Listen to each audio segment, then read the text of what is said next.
Boa tarde a todos. Que a paz de Cristo nos abençoe a cada um de nós e a todos vocês que estão assistindo esse vídeo. Hoje nós vamos dar continuidade ao nosso estudo desse famoso trabalho do livro do Raul Branco, Os Ensinamentos de Jesus e a Tradição Esotérica Cristã, né?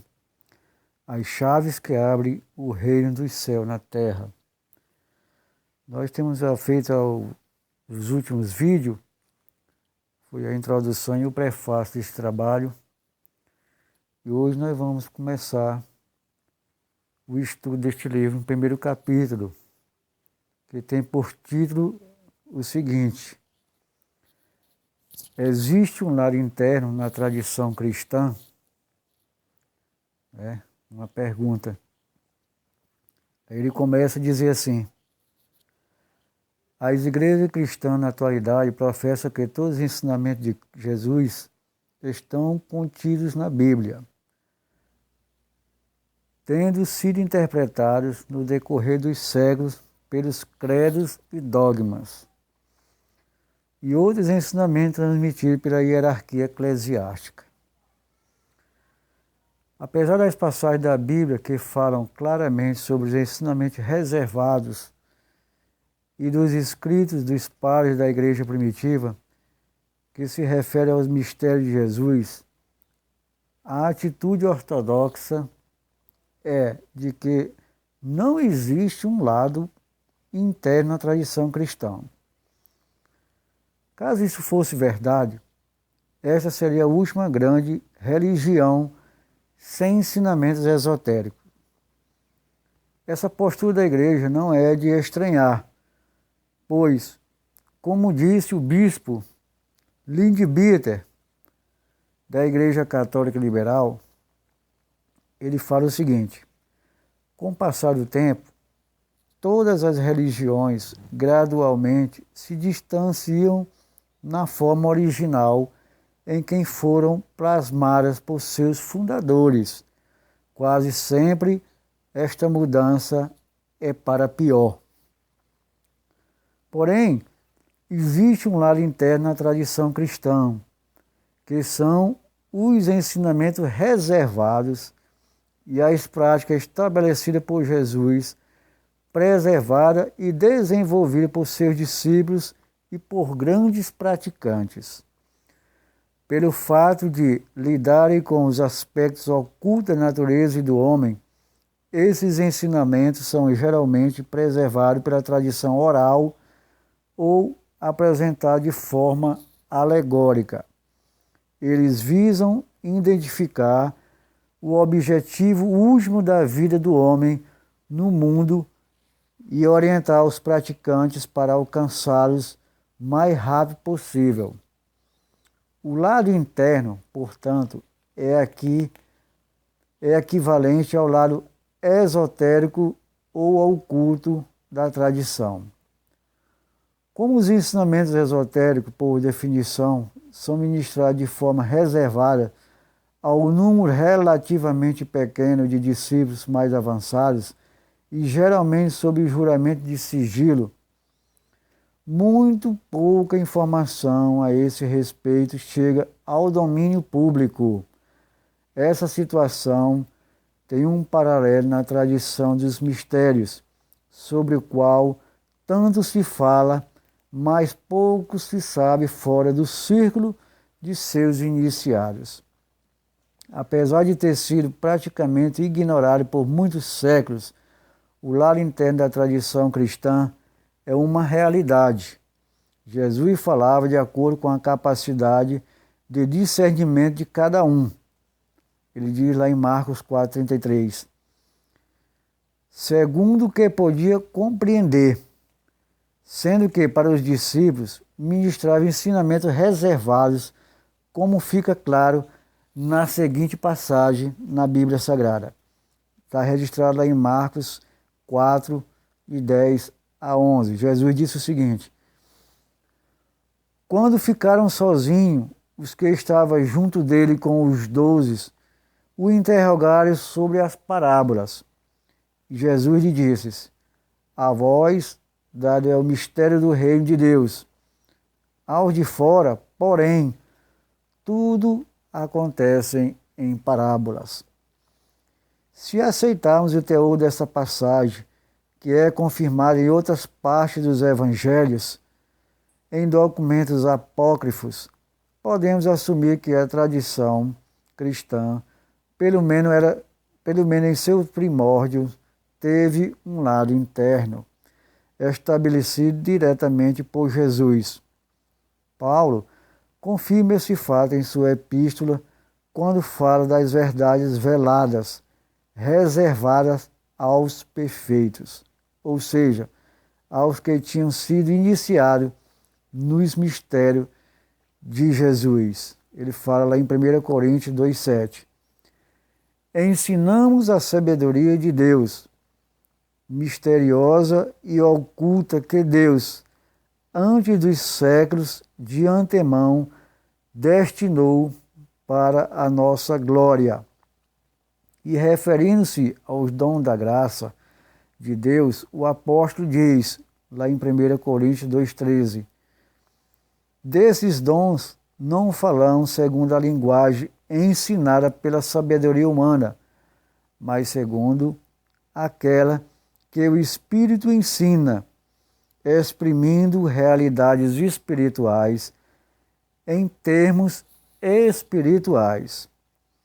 Na Epístola aos Hebreus é mencionado que, mesmo com o passar do tempo, a maior parte dos membros da comunidade cristã primitiva ainda não estavam apta a receber os ensinamentos internos. Fala lá em Hebreus 5, versículo 11 ao 14. Muitas coisas teríamos a dizer sobre isso, e a sua explicação é difícil, porque vos tornastes lentos à compreensão, pois uma vez que com o tempo vós devereis ter-vos tornados mestres, necessitais novamente que se vos ensine os primeiros rudimentos dos oráculos de Deus, e precisais de leite, e não do alimento sólido. De fato, aquele que ainda se amamenta não pode degustar a doutrina da justiça, pois é uma criancinha. Os adultos, porém, que pelo hábito possuem o senso moral exercitado para discernir o bem e o mal, recebem o alimento sólido. No Evangelho de João, existem várias passagens de natureza profundamente esotérica, apresentadas de forma velada. Existe também indicação de que outros evangelhos de natureza esotérica foram escritos, mas não foram conservados pela tradição ortodoxa, quer dizer, a Igreja Católica Romana, como o Evangelho de Matias, referido por Jerônimo, o Evangelho secreto de Marcos e os Evangelhos de Tomé e de Filipe, encontrado na biblioteca de Nag Hammadi. Clemente de Alexandria, um dos maiores patriarcas da Igreja, falando sobre o trabalho de Marcos e os ensinamentos secretos de Jesus, escreve: desta forma, ele, Marcos, organizou um evangelho mais espiritual para aquele que estava sendo purificados. No entanto, não divulgou as coisas que não deveriam ser reveladas, nem escreveu os ensinamentos hierofânticos do Senhor. Inclui certas explicações que ele sabia conduziram os ouvintes ao santuário mais interno daquela verdade oculta por 7 véus. A prática de diferenciar os níveis de ensinamento conforme a preparação dos ouvintes era comum entre os judeus, tanto da tradição rabínica como dos essênicos, que transmitiram dois tipos de ensinamentos: um externo para o povo e os neófitos e outro interno para os estudantes avançados. Os grandes seres que legaram à humanidade ensinamentos que mais tarde se transformaram em religiões sempre levaram em consideração as necessidades específicas das almas em diferentes estágios evolutivos. Para as massas, eram ministradas instruções simples, voltadas para as necessidades presentes de orientação moral, de consolação e de esperança para os aflitos. Assim, as parábolas e outros ditados de Jesus contêm numa primeira leitura uma moral da história, um ensinamento prático, geralmente apresentado com imagens da vida diária de seus ouvintes. Porém, para as pessoas mais instruídas e já despertas espiritualmente, as mesmas parábolas, devidamente interpretadas, ofereciam outra camada de ensinamentos mais profundos que haviam sido velados pela alegoria. Finalmente, para seus discípulos mais chegados, foram ministrados ensinamentos secretos, conservados pela tradição oral, e só mais tarde confiados à linguagem escrita, ainda que de forma altamente simbólica. Tarde confiados à linguagem escrita, ainda de forma altamente simbólica.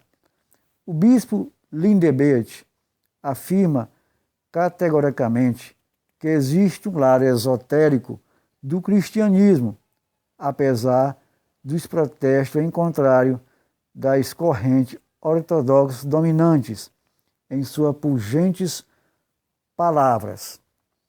Diz o bispo: originalmente, o cristianismo era uma doutrina de magnífica elaboração, aquela doutrina que repousa nos fundamentos de todas as religiões. Quando a história do Evangelho, que tinha significado alegórica, foi degradada a uma pseudonarrativa histórica da vida de um homem, a religião tornou-se confusa. Por essa razão, todos os textos relativos às coisas elevadas foram distorcidos e, portanto, não mais correspondem à verdade subjacente. Por ter o cristianismo esquecido muito de seu ensinamento original, é costume atualmente negar que algum dia tinha tido qualquer instrução esotérica. Nos primeiros séculos da nossa era, os ensinos internos de Jesus foram preservados principalmente pelos grupos conhecidos como gnósticos, que transmitiam oralmente seus segredos, de forma gradual, aos seus seguidores. A massa dos fiéis recebia os ensinamentos da tradição aberta, muitos dos quais derivados dos ensinamentos esotéricos. Com o tempo, porém, a corrente ortodoxa passou a dar interpretação de cunho histórico e literal às verdades profundas, transformando-as em dogmas.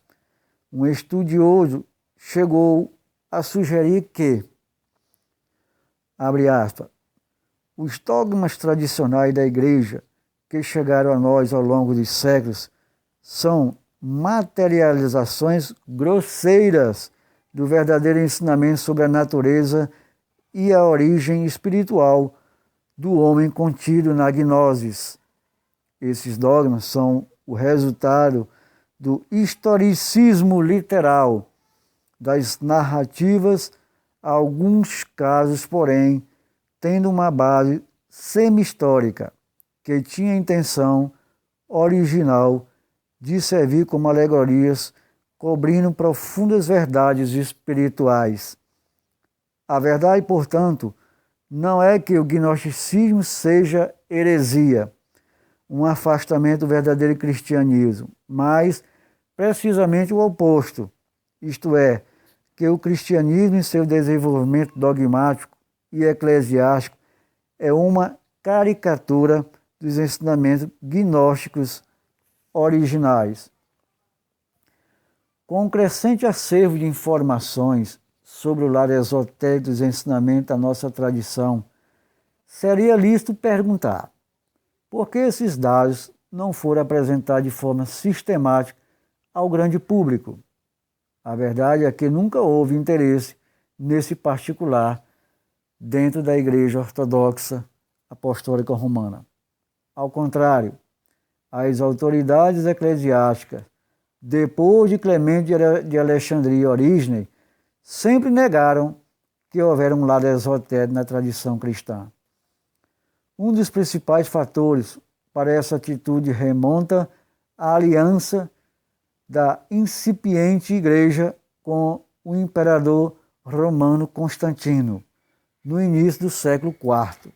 O cristianismo popular, introduzido por Constantino como religião oficial do Império Romano, não podia se dar ao luxo de aceitar uma visão interna e esotérica, fora do controle da hierarquia. A nova religião tinha que servir como instrumento de garantia no reino terrestre. Um reino espiritual não tinha lugar nesse esquema. Para a Igreja Romana, esta aliança trouxe inúmeras vantagens, como a cessação das perseguições e o poder temporal sobre assuntos religiosos. Porém, o preço pago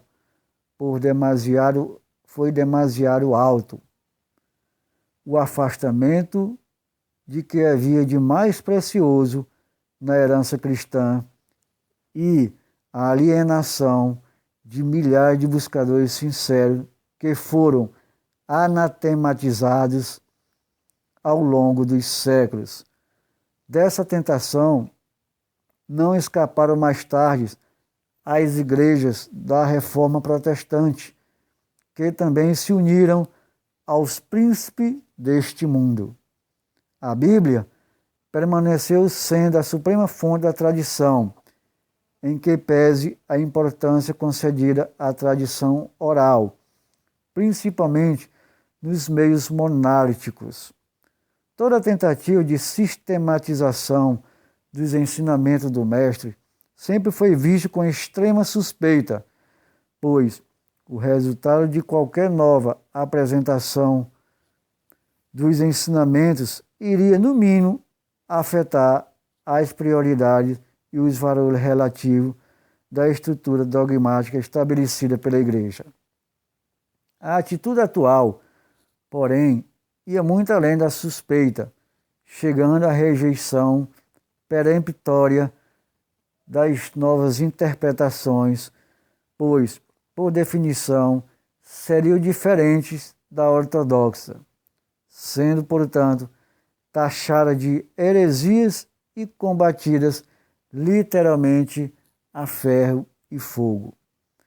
Dado o poder quase absoluto da Igreja, a partir do século IV até o século XIX, todas as tentativas de sistematização, até mesmo dos ensinamentos esotéricos de Jesus que vieram ao público, não tiveram sucesso, geralmente terminando com os escritos e seus escritores sendo execrados ou lançados na fogueira. Com a liberdade de pensamento e expressão conquistada no século passado e consolidada a partir da segunda metade deste século, um número crescente de estudos vem sendo realizado, inicialmente comparando os provérbios e parábolas semelhantes nos evangelhos sinóticos, que levam à teoria do evangelho que, inicial da palavra alemã Quelle, que significa fonte. Para a suposta fonte original dos ditados ou parábolas de Jesus, e mais recentemente, a comparação e análise das formulações dos sinóticos como as equivalentes nos evangelhos gnósticos, principalmente com o evangelho de Tomé, as interpretações das parábolas de Jesus foram outro grande avanço no entendimento dos ensinamentos do Mestre. Partindo, portanto, da hipótese que os ensinamentos de Jesus, o vivo, como o Mestre era chamado pelos gnósticos, foram o instrumento para trazer a salvação aos homens, entendida como a admissão ao reino dos céus. Esses ensinamentos seriam a medicação salvadora recitada pelo grande terapeuta à humanidade. O diagnóstico foi feito, a medicação receitada. Resta a cada ser humano exercitar seu livre-arbítrio e decidir se toma a medicação necessária em tempo hábil na atual encarnação. Caso o diagnóstico e a prescrição sejam aceitos, deve-se envidar todo o esforço possível para fazer o tratamento, que é como na homeopatia, feito a longo prazo, ativando os princípios curadores existentes no interior de cada um. A revelação foi feita, a ajuda divina está disponível, mas o paciente deve fazer a sua parte. Muito bem, meus queridos amados irmãos, essa aqui foi a primeira parte, deste longo estudo que nós vamos trilhar daqui para frente. Eu espero que cada um tenha a devida paciência, que nós estudamos agora este primeiro capítulo, que ele começa com a pergunta se existe um lado interno na tradição cristã. Apesar de, como vimos, a Igreja Ortodoxa, que hoje se encontra com o título de nome Católica Apostólica Romana, fez de tudo, durante longo tempo para negligenciar esse tipo de ensinamento, que são os verdadeiros ensinamentos. Os cristãos primitivos sempre fizeram esse tipo de ensinamento esotérico, esse ensinamento interno. Não o que está aí hoje, taxado como ortodoxia verdadeira. Não. A ortodoxia verdadeira é esses ensinos primórdios, os ensinamentos internos de Jesus, que é chamado de gnoses, o conhecimento, ensinamentos esotéricos internos.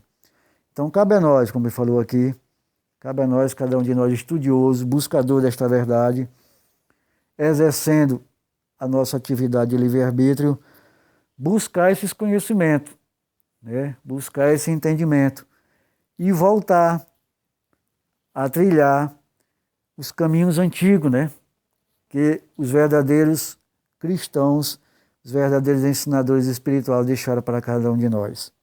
Então, meus amados, essa é a pura e grande verdade. Vamos deixar de lado toda essa mentira que está aí hoje.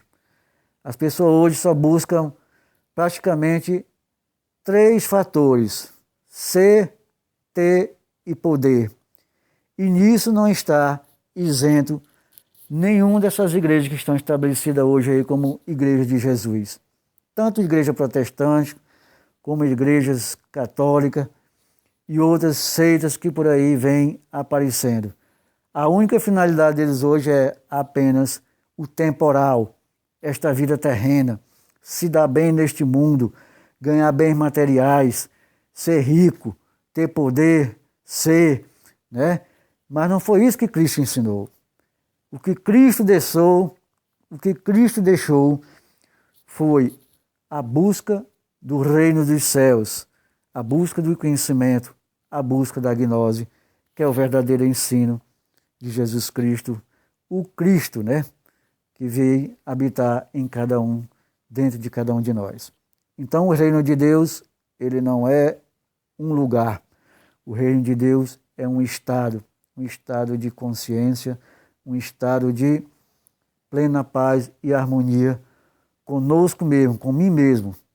Temos que buscar dentro de cada um de nós todos esses ensinamentos deixados pelos antigos gnósticos que estão aí hoje aí, graças ao conhecimento, graças a essa liberdade de expressão que nós temos hoje, que cada um podemos buscar esta verdade que está contida nos ensinamentos do Cristo. Que a paz do Senhor, que a paz de Cristo nos abençoe cada um de nós. E na próxima aula, na segunda aula, nós vamos estudar sobre as fontes primárias da tradição interna. Vamos ver quais foram essas fontes que nos dão essa base para esses ensinamentos de Cristo nos dias de hoje. Muito bem, amados irmãos. Até a próxima, se Deus quiser.